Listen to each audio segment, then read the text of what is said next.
একজন মানুষ সর্বপ্রথম কোন জিনিসের প্রেমে পড়ে জানেন? কথার প্রেমে পড়ে। কিসের? কথার প্রেমে পড়ে। কথার ধরন, কণ্ঠস্বর, তার অ্যাটিটিউড, তার শব্দের জাদু, এটা মানুষের হৃদয়কে জয় করে ফেলে।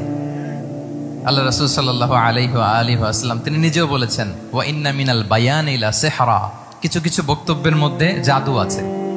তো রাসূল সাল্লাল্লাহু আলাইহি ওয়াসাল্লামের এই এলোকোয়েন্স ছিল, এলোকোয়েন্স। তিনি বলতেন, উতিতু জাওয়ামিউল কালিম, আল্লাহ তাআলা আমাকে সর্বমর্ম বাচন ভঙ্গির অধিকারী করেছেন। মানে উনি যেটা বলতেন এটা ছিল very precise in wording but comprehensive in meaning. Precise in wording, শব্দের বিবেচনা এটা খুবই precise and clear, but comprehensive in meaning. এটার যে দোতনা, এটার যে appeal to the heart of the people, to the heart of the listener, এটা অসাধারণ, মানুষের হৃদয়কে জয় করে ফেলতো। আল্লাহু আকবার। তাহলে নেতা হইতে হইলে তার কমিউনিকেশন স্কিল লাগবে, কি বলেন? লাগবে? এখন নেতা আসছে, উনি বক্তব্য করতে পারতেছে না, তাহলে কি নেতা হইতে পারবে? পারবে না। তাহলে পাবলিক স্পিকিং, কমিউনিকেশন স্কিল, এটা ইটস এ মাস্ট, এটা নেতার লাগবে। যেমনটি রাসূলুল্লাহ সাল্লাল্লাহু আলাইহি ওয়া আলিহি ওয়াসাল্লামের ছিল। উনি সর্বমর্ম বাচন ভঙ্গির অধিকারী ছিলেন। বলতেন কম, কিন্তু এটার অ্যাপিল ছিল অনেক বেশি, এটার ব্যাখ্যা হয়ে যেত অনেক।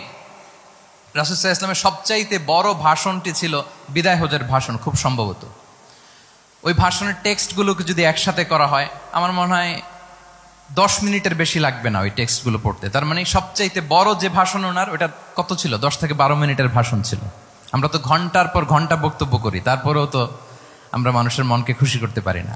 উনি সেই যে 1400 বছর আগে 10 মিনিটের একটা ছোট্ট ভাষণ দিলেন, গোটা বিশ্ব আজও হাবুডুবু খায় ওই ভাষণের ভেতর, ঠিক কিনা বলেন?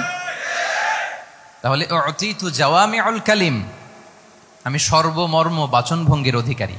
সুবহানাল্লাহ। Very precise and clear. কতটা প্রিসাইজ এন্ড ক্লিয়ার ছিল রাসূল সাল্লাল্লাহু আলাইহি ওয়াসাল্লামের বক্তব্য? আম্মা জান আয়েশা রাদিয়াল্লাহু তাআলা আনহা বলেন, লাউ আদ্দাহুল আদ্দু লা আহসাহু, তিনি যখন বক্তব্য করতেন, কেউ যদি চাইতো যে দেখি কয়টা শব্দ বললেন বক্তব্যে, কয়টা বাক্য বললেন, চাইলে মুহূর্তে গুনে ফেলা যেত সেটা। এত প্রিসাইজ এন্ড ক্লিয়ার বক্তব্য ছিল যে তিনি কয়টা বাক্য ব্যবহার করেছেন, কয়টা শব্দ ইউজ করেছেন এই বক্তব্যে, চাইলে যে কেউ গুনে ফেলতে পারত। এবং তিনি খুবই শুদ্ধ আরবিতে কথা বলতেন, আফসাহুল লিসান ছিলেন। বিশুদ্ধ ভাষায় কথা বলতে পারা এটা অনেক জরুরি। রাসূল সাল্লাল্লাহু আলাইহি ওয়াসাল্লাম অত্যন্ত বিশুদ্ধ আরবিতে কথা বলতেন, এবং বিশুদ্ধ আরবি জানাটা বা বিশুদ্ধ ভাষাটা এত জরুরি যে আল্লাহ তাআলা তার প্রিয় হাবিবকে এই বিশুদ্ধ ভাষা শেখানোর জন্য মায়ের বুকের দুধ খাওয়া থেকে বঞ্চিত রেখেছিলেন। আই রিপিট, আমি আবারও বলছি, বিশুদ্ধ ভাষাটা এত জরুরি যে আল্লাহ তাআলা তার প্রিয় হাবিবকে মায়ের বুকের দুধ থেকে বঞ্চিত রেখেছেন শুধু বিশুদ্ধ ভাষার জন্য। তিনি কিন্তু মায়ের বুকের দুধ খেতে পারেন নাই। হালিমাতুস সাদিয়ার সাথে সেই বনু সাদ গোত্রে চলে গিয়েছেন, সেখানে ছিলেন। হালিমাতুস সাদিয়া ওনাকে দুধ খাইয়েছেন। এরপরে যখন মরুভূমির চমৎকার পরিবেশে একেবারে বিশুদ্ধ আরবি তিনি শিখেছেন, আবার শিশু মুহাম্মদ সাল্লাল্লাহু আলাইহি ওয়াসাল্লামকে তিনি তার মায়ের কাছে ফিরিয়ে দিয়েছেন। তাহলে চিন্তা করে দেখেন যে বিশুদ্ধ ভাষার জন্য মায়ের বুকের দুধকে স্যাক্রিফাইস করা হয়েছে। আল্লাহু আকবার।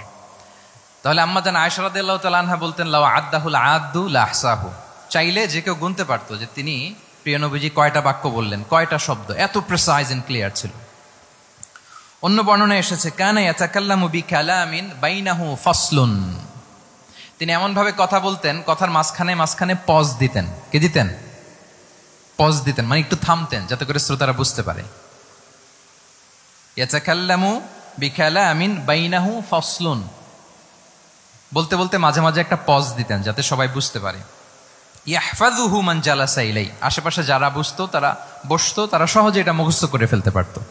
পজ দিয়ে দিয়ে, থেমে থেমে, এত চমৎকার করে ওনার প্রেজেন্টেশন ছিল, বক্তব্য মালাগুলো ছিল, ফলে যারা শুনতেছে ইজিলি মুখস্থ করে ফেলতে পারত।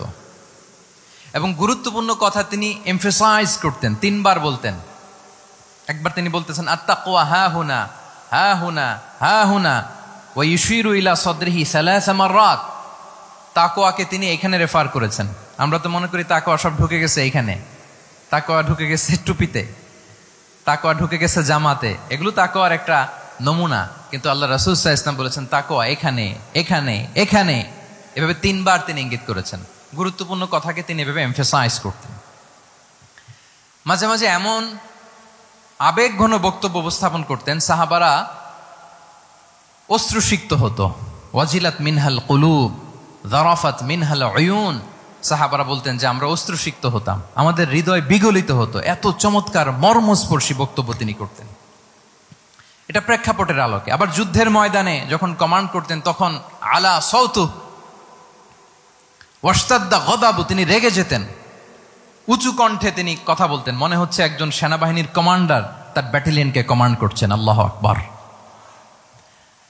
তাহলে বক্তব্যের যত দিক হতে পারে, স্লো মোশনে, খুব তেজস্বী বক্তব্য, খুব জ্বালাময়ী বক্তব্য, আবার মর্মস্পর্শী বক্তব্য, সব ধরনের বক্তব্য তিনি করতেন।